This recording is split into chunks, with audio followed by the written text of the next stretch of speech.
Motivation எல்லாருக்கும் வரும். ஆனால் டிசிப்ளின் இருந்தால் தான் வெற்றி நிச்சயமாக வரும். இந்த ரைடு மாதிரி தான் வாழ்க்கையும். சில நாட்கள் ஈஸியாக இருக்கும், சில நாட்கள் டஃப்பாக இருக்கும்.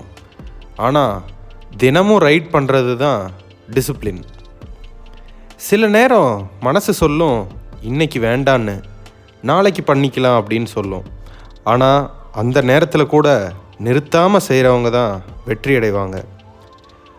மோட்டிவேஷன் இருந்தால் ஒரு விஷயத்தை ஆரம்பிக்கலாம், ஆனால் டிசிப்ளின் இருந்தால் தான் அந்த விஷயத்தை முடிக்க முடியும். நீ தினமும் கொஞ்சம் கொஞ்சமாக முன்னேறினா ஒரு நாள் பெரிய சேஞ்சு வரும். நினைவில் வச்சுக்கோங்க, டேலண்ட் இல்லைன்னா பரவாயில்ல, ஆனால் டிசிப்ளின் இருந்தால் போதும். அதுதான் உன்னை வெற்றிக்கு கொண்டு போகும். இந்த வீடியோ பிடிச்சிருந்தா சப்ஸ்கிரைப் பண்ணுங்கள். இதே மாதிரி கண்டென்ட் பார்க்கணுன்னு நினச்சிங்கன்னா என்னை ஃபாலோ பண்ணிக்கோங்க. பாய்.